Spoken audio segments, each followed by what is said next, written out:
Saludos queridos seguidores de Galaxia Sonora. Hoy nos adentramos en las profundidades del Imperio Galáctico con Tarkin, una narrativa que revela los orígenes y la ascensión de uno de los personajes más emblemáticos de Star Wars. Como siempre, estoy emocionado de compartir esta nueva aventura con ustedes. Además, les recuerdo que ahora también estamos en Instagram. Encuentren el enlace en la descripción para unirse a nuestra comunidad galáctica y disfrutar de contenido exclusivo. Sin más preámbulos, comencemos nuestro viaje al corazón del Imperio. Capítulo 16. Mitigación de riesgos. La punta carroña voló sin rumbo entre mundos de otro sistema sin nombre, esta vez en una escala no prevista fruto de una repentina decisión de Salik, ejecutada mientras la corbeta escapaba del buque cisterna en llamas, perseguida por cazas estelares y con los cañones, el rayo tractor y los torpedos del carguero escolta intentando desesperadamente encontrarlos. El mal trago de Pindar había dejado la corbeta magullada y sacudida. El casco blindado estaba lleno de círculos fundidos y la mayor parte de focos externos eran amasijos derretidos. Los efectos del rayo tractor, que había atrapado la nave más por azar que como consecuencia de la habilidad de la tripulación del Goliat, había arrancado parte de la batería de rectenas. En el interior parecía que hubiese pasado un tornado y descargas de energía hubiesen achicharrado la mayoría de aparatos de la cocina y la zona médica. Había partes de la nave ahora inaccesibles por culpa de los daños en la esclusa de aire y las filtraciones de radiación. Los lavabos y duchas habían dejado de funcionar y se mantenía la iluminación de emergencia. Habían desactivado la mayoría de alarmas para evitar que sonasen. Había luces parpadeando en todo el tablero de controles de la sala de mando, y algunas de las rutinas de la computadora se negaban a reactivarse. Los sistemas de armas y ocultamiento, la batería de sensores, el hiperimpulsor y la computadora de navegación habían salido mejor librados, pero los generadores de escudos solo funcionaban al 50% de su capacidad. Mirando el lado bueno, les estaba diciendo Teller a sus compañeros, las huidas por los pelos proporcionan holovídeos cautivadores. Los 6 estaban en mal iluminada cabina de mando, cuidándose las heridas cuando no estaban manipulando varios instrumentos. Añora llevaba en la frente un apósito de Bacta y se había recogido algunos de sus rizos castaños para colocar otro apósito en su cabeza. El Imperio ha suspendido el servicio de Holo Red en gran parte del sector, dijo en un tono débil y derrotado. Dudo que nuestra transmisión llegase a más de media docena de sistemas. Solo necesitamos haber llegado a uno, dijo Teller, intentando mostrarse alentador. Darle tiempo y el holovídeo se extenderá por otros sectores. No tuve oportunidad de eliminar la demora antes de la explosión del buque cisterna, dijo Ask. Pero hay una secuencia en que se ve a los cazas estelares lanzándose contra nosotros. Gala apareció por una escotilla de acceso de la cubierta. La explosión habría destruido el ETA 2 y todos los HAL a su vez si la carga no se hubiese retrasado en detonar. Puede que los contenedores del buque cisterna estuviesen equipados con sensores que controlan si las celdas de combustible están completamente vacías. Un sensor del contenedor pudo detectar la bomba y hacer algún intento de neutralizar o contener la detonación. No es asunto nuestro, dijo Salik desde el asiento de mando. La iluminación tenue apenas afectaba a su visión y estaba examinando el instrumental mientras hablaba. Tenemos suerte de habernos largado cuando lo hicimos. El Goliat nos tenía en el punto de mira. Ask miró fijamente a Teller. ¿Crees que Tarkin y Vader habrían dado la orden de disparar, a sabiendas de que podrían haber volado el buque cisterna por los aires? ¿Lo preguntas en serio? Dijo Teller. Ask frunció el ceño. Puede que no les importase volar el buque cisterna, pero podían haber causado estragos entre sus propios pilotos de cazas estelares. Teller se apoyó sobre el mamparo de babor. ¿Recuerdas lo que te dije sobre los días de Tarkin en la Fuerza de Seguridad de las Regiones Exteriores y aquella nave especial que diseñó con los cañones frontales giratorios y montados en pinzas? Lo recuerdo.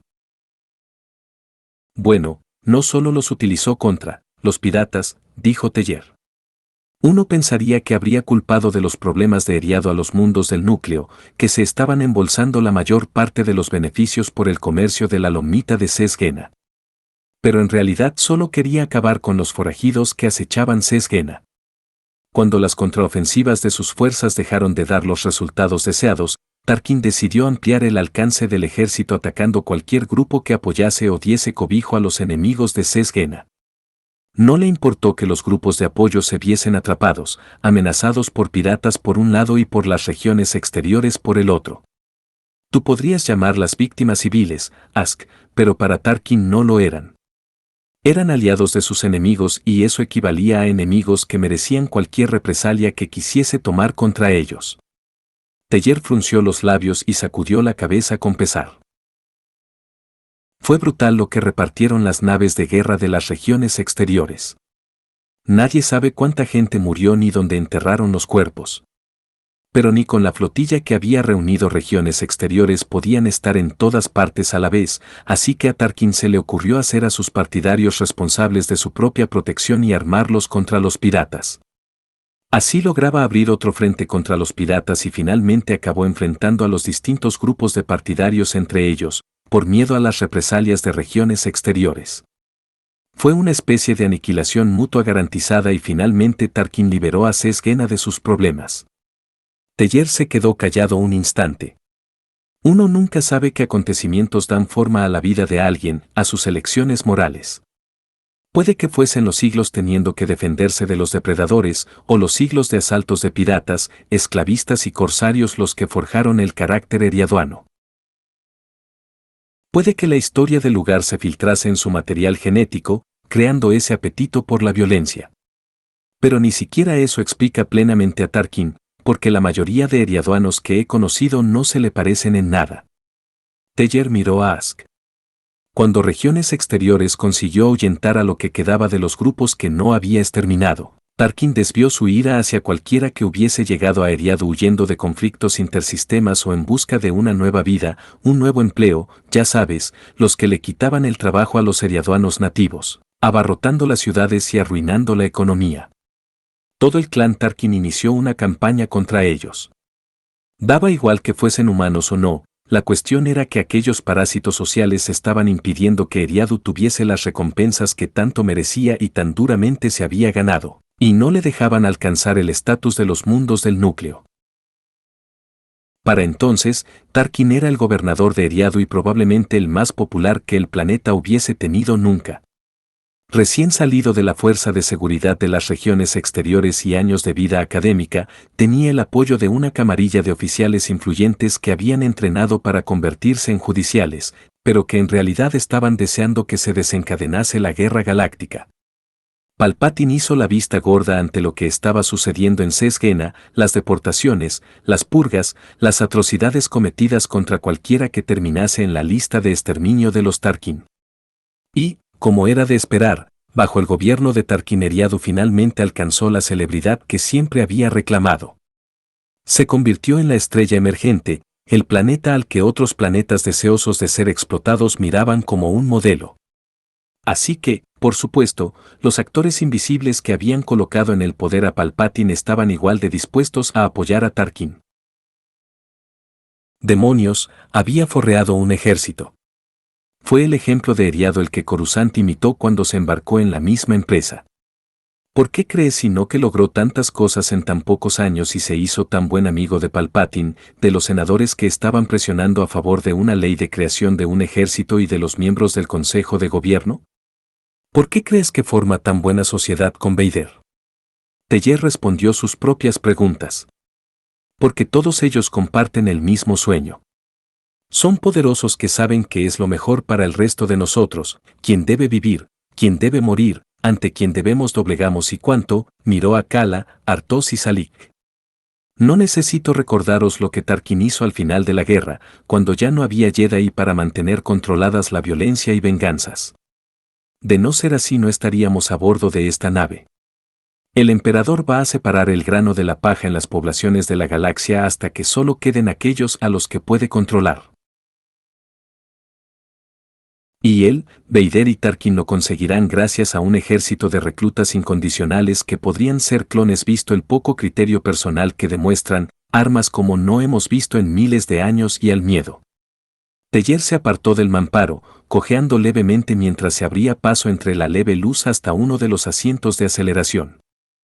Podéis pensar en la punta carroña como una simple nave, pero es más que eso. Es una manifestación de la personalidad de Tarkin, un ejemplo a pequeña escala de hasta dónde está dispuesto a llegar. Sigilo, velocidad, potencia. Eso es Tarkin, el omnisciente y ubicuo agente imperial. Y por eso la estamos convirtiendo en el símbolo de otra cosa, la resistencia. Ask entrecerró sus ojos felinos y asintió dubitativamente. Tiene gracia, Teller. La última vez que nos soltaste uno de estos discursos, nos dijiste que ninguno de los que hemos matado era civil porque servían al imperio. A mí me parece que Tarkin estaba atacando a cualquiera que ayudase a los piratas. Teller asintió. Sí, Ask, excepto por una cosa, nosotros somos los buenos, dijo Añora, lanzándole una mirada sardónica a Teller. De nuevo en uniforme y con las manos a la espalda, Tarkin estaba junto a Vader en el centro del puente del Goliat, y su presencia empapaba el espacio de la cabina con una sensación de urgencia inusual. ¿Hay algo?, preguntó Tarkin secamente al suboficial sentado ante el tablero de comunicaciones. Nada, señor. Sigue intentándolo. El carguero escolta seguía en el espacio de Pindar, en parte para que Tarkin pudiese determinar la responsabilidad de la destrucción del buque cisterna con los líderes planetarios. A la izquierda tenía al comandante de la nave, lívido, no solo por el hecho de que estuviesen a punto de hacerlo responsable de la muerte de los pocos pilotos de caza estelar que habían sobrevivido al feroz combate con la punta carroña. Aunque no lo demostraba, Tarkin se sentía más responsable de lo que el comandante notaba. Vader y él habían caído en una trampa y habían estado a punto de pagar el precio de haberse lanzado a ella. Se consideraba culpable por el exceso de confianza que le había llevado a predecir dónde aparecerían los secuestradores de naves y se prometió que nunca más se permitiría aquel error. Que la llegada del Goliat hubiese pillado desprevenidos a los secuestradores solo añadía más valor a su astuta huida. Sonó una alarma en el tablero de comunicaciones y Tarkin fue hacia allí apresuradamente, dándose cuenta inmediatamente de su precipitación. Informe de la operación de rescate y recuperación de Pindar, señor, dijo el suboficial después de escuchar por su auricular un momento. Sospechan que el buque cisterna fue destruido por un artefacto explosivo escondido dentro de una celda de combustible vacía. En ese caso, los disidentes solo estaban usando el buque cisterna para cubrirse, dijo Tarkin. Esperaban atraernos hacia él, tanto para evitar tener que enfrentarse a nuestra inesperada llegada como con la esperanza de que la explosión también nos atrapase a nosotros. Un par de sistemas locales habían recibido un breve holovídeo del enfrentamiento, la posterior persecución y la explosión. La transmisión demorada del holovídeo le dijo a Tarkin que los secuestradores habían esperado que la punta carroña saliera del hiperespacio, lo que les daba también idea de la distancia que había viajado la nave, aunque no en qué dirección. Volviéndose hacia Vader, dijo, quizá lo más inteligente habría sido disparar al buque cisterna desde el principio. Entonces Vader cruzó los brazos frente al pecho y negó con la cabeza. El emperador no lo habría aprobado. Tarkin lo miró. Era un comentario extraño proviniendo de Vader, dadas las atrocidades que había perpetrado para el emperador desde el final de la guerra. Se preguntaba si Vader le estaba poniendo a prueba, como sentía que había estado haciendo el emperador en su encuentro más reciente. Si no estamos dispuestos a hacer lo que sea necesario, dijo finalmente, corremos el riesgo de perder lo que nos ordenaron proteger. El comentario parafraseaba algo que Skywalker le había dicho tras el rescate de la ciudadela. Pero la única reacción de Vader fue decir, lo malentiende, gobernador. Como he dicho, necesitamos atraparlos a todos en nuestra red. El tablero de comunicaciones volvió a emitir una alarma, esta vez eran noticias mejores y más esperadas. Señor, estamos recibiendo coordenadas de posición del dispositivo rastreador. Tarkin no se molestó en ocultar su excitación. El administrador pindiano hizo una cosa bien. Estaba casi seguro de que me había mentido. Vader asintió. Sirvió bien al imperio en sus últimos momentos. Tarkin estaba detrás del suboficial del tablero de comunicaciones. ¿Cuál es el origen de las transmisiones? El suboficial esperó que los datos de la interfaz llegasen desde la computadora de navegación del Goliat. Señor, El origen es un sector conocido como LSC 447. Equidistante en parsecs de los sistemas Sumitra y C-Beta-N. Esos son sistemas en la dirección del núcleo, en la región expansión, dijo Tarkin, genuinamente preocupado. Sí, señor. Los planetas destacados más cercanos son Tustra y Aquaris. Vader miró a Tarkin. Ha llegado el momento de que nosotros pongamos la trampa. Una de las pocas zonas del antiguo templo Jedi que no se había renovado era el mapa galáctico holográfico, una enorme representación globular de la galaxia situada a media altura de la que había sido la aguja del Consejo Jedi. La Orden usaba el mapa para tener ubicados a sus miembros más alejados, ahora servía para identificar focos problemáticos en los territorios del emperador. El emperador había consentido que miembros de su consejo de gobierno hablasen privadamente con representantes de los servicios de inteligencia, esperando que la última estrategia de Vader y Tarkin concluyese la búsqueda de la nave del Moff y sacase a la luz quiénes eran los conspiradores que la habían secuestrado. Aunque no dejaba de estar molesto porque un grupo de imitantes insignificantes de los bajos fondos de la galaxia estuviesen yendo de un lado para otro para generar problemas, lo que más le corroía era su curiosidad. Las suaves olas de la corriente del lado oscuro se habían transformado en rápidos y remolinos. Estaba sentado en una simple silla sobre un podio, parecida a la de la sala de actos, con parte de sus asesores de coloridos atuendos colocados tras él, Mas Amedda, Ars Dangor, Janes Grehatus y Krem Bliss Tabanee. Los jefes de inteligencia y Sonny Rancid estaban frente a los miembros del Consejo de Gobierno, explicando sus argumentos desde una pasarela circular fijada a la pared curvada de la aguja por la base de la esfera holográfica. Milord, el vicealmirante Rancid y yo coincidimos en un asunto, estaba diciendo Ison.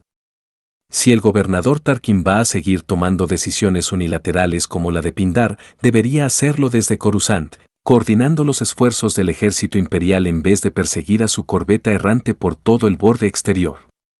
Rancid esperó hasta estar seguro de que Ison había terminado su alegato. Milord, ahora que tenemos informes de que la Punta Carroña está en la región expansión, esta crisis adquiere la mayor de las exigencias. Es posible que el plan de los disidentes sea que la nave de guerra se reúna con la corbeta, no me interesa lo que es posible, vicealmirante, le interrumpió el emperador. Me interesa saber sus planes para lidiar con las distintas opciones. Rancid hizo una reverencia con la cabeza.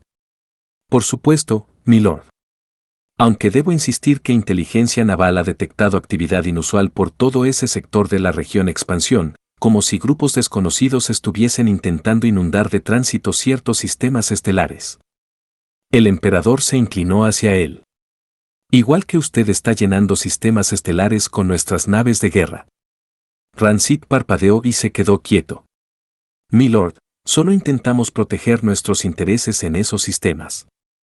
Visto el camino recorrido por los secuestradores, bueno, creemos razonable suponer que pretenden atacar sistemas del borde interior, desde los cuales los potenciales puntos de salto y destinos hiperespaciales se multiplican exponencialmente. Nos hemos tomado la libertad de declarar algunos sistemas como zonas de entrada prohibida, pero la necesidad de trasladar recursos a otros sistemas se hace cada vez más complicada. El emperador miró a Ison. ¿No coincide con el vicealmirante, director adjunto? No del todo, milord. Las crecientes actividades a las que se refiere el vicealmirante Rancid podrían ser consecuencia de los holovídeos transmitidos por la Punta Carroña. Los operativos de vigilancia e investigación de Compnor en varios sectores han detectado un crecimiento tanto de propaganda antiimperial como de la movilización de los grupos de desafectos. El DSI está haciendo detenciones e interrogando a prisioneros en diversas instalaciones imperiales, intentando desenmascarar a los culpables. Por raro que parezca, milord, también hemos recibido información del sindicato criminal Crimora, que al parecer compartía alguna nefasta afiliación con los criminales que operaban la estación de repostaje de Pindar bajo subcontrata. El emperador aproximó las yemas de los dedos de ambas manos. Mis instrucciones para Lord Vader y el Moff Tarkin fueron que dieran ejemplo con los secuestradores, no que les permitieran convertir en un hazmerreír a los jefes de la inteligencia imperial. Volvió su encapuchada cabeza hacia Rancid e hizo un movimiento con los dedos de su mano derecha. Ilumínenos con lo que usted haría, vicealmirante. Rancid carraspeó antes de empezar. Milord, en vez de combatir con los disidentes en su ubicación actual, que el gobernador Tarkin aún tiene que comunicamos, él propone que esperemos a que tracen una trayectoria hasta su próximo objetivo y los atrapemos allí. De hecho, Vader y Tarkin ya habían notificado la ubicación, pero el emperador había preferido guardarse aquella información. Este dijo, dado que han logrado escapar de todos los intentos como ese, ¿cómo plena atraparlos? Usando cruceros interdictores, milord. Colocados minuciosamente para sacar a la punta carroña del hiperespacio poco antes de que llegue a su sistema de destino y su punto de reversión. El gobernador Tarkin nos asegura que cualquier salto desde la ubicación actual de los disidentes precisará al menos de 2 reversiones para alcanzar potenciales objetivos imperiales. Siendo así, se pueden emplazar los interdictores antes de que llegue la punta carroña. El emperador miró a Krem Blistabanee. Los interdictores solicitados se están desarrollando como parte de la zona de seguridad del núcleo profundo, milord, aficionado a lucir sombreros llamativos y frecuentar la ópera. Blistabanee era relativamente un recién llegado al Consejo de Gobierno, pero ya había demostrado su valía para abrir rutas espaciales hasta sistemas estelares del núcleo profundo. Pero quisiera añadir que los proyectores de pozos de gravedad de la nave no se han probado en escenarios de esta índole. El emperador se lo pensó un momento, después volvió a mirar a Rancid. Hábleme de esos objetivos potenciales. Permítame, milord, dijo Rancid, señalando el mapa astral y ampliando una porción de él. Nuestra principal preocupación es la Antilles, desde donde hemos redestinado muchos recursos. Además de la instalación imperial de Cartao y la estación helada Beta en Antebi. Un ataque contra Taanab, aunque estaba en la ruta comercial perlemiana, aportaría a los disidentes más críticas que alabanzas, ya que los proyectos agrícolas de Taanab alimentaban a miles de millones de personas en los bordes medio y exterior. Lo mismo es cierto para un ataque desde Garros, por la universidad, aunque también hay una instalación imperial en tierra. Rancid hizo una pausa. ¿Quiere que continúe, milord? A modo de respuesta, el emperador miró a Ison. Como he dicho en innumerables ocasiones, milord, la flota ya está demasiado dispersa. Siguiendo el consejo del almirantazgo, la flota está redirigiendo sus recursos desde lugares tan remotos como Rotana y Botagui. Y a riesgo de repetirme, dijo Rancid, los intereses imperiales deben protegerse. El emperador dedicó un buen rato a estudiar a Ison y Rancid, proyectándose con sus poderes para discernir fidelidades, protocolos o sincronías. Después sus pensamientos se desviaron hacia Vader y Tarkin. Le admiraba lo bien que estaban trabajando juntos, pero empezaba a preguntarse si quizá estaban demasiado próximos a los detalles de los planes de los secuestradores para reconocer su objetivo final. Uno necesitaba cierta distancia, como la que sentía que tenía contemplando la representación tridimensional de la galaxia que había hecho suya. ¿Cómo había podido Plagueis burlarse de él por implicarse personalmente en un asunto aparentemente tan trivial? Pero su maestro tampoco había previsto que su antiguo aprendiz un día se convertiría en emperador. Con un gesto sutil le dijo a Mas Amedda que se reuniese con él en el podio. Cuando el chagriano llegó, el emperador dijo, vuélvame a hablar de los bloqueadores de señales descubiertos en el alijo de Murcana. Uno de los agentes de seguridad imperial recibió el encargo de investigar el descubrimiento de ese suboficial, dijo Amedda en apenas un susurro. El emperador se lo pensó. ¿El suboficial del DSI aquí, en Coruscant? Sí, milord. El emperador dejó caer los dedos que tenía juntos por las yemas. Hágalos venir, visir. Sospecho que obtendremos algún beneficio si hablo personalmente con ambos. Y así llegamos al final de este capítulo de Tarkin. Espero que hayan disfrutado de esta inmersiva experiencia tanto como yo disfruté narrándola. Recuerden que la historia continúa en nuestra comunidad de Instagram. Únanse a nosotros para contenido exclusivo y manténganse al tanto de todas nuestras novedades. Si disfrutaron de este viaje, los invito a suscribirse, activar la campana y compartir estos relatos galácticos con otros amantes de Star Wars. Nos vemos en la próxima página de nuestra odisea auditiva en Galaxia Sonora.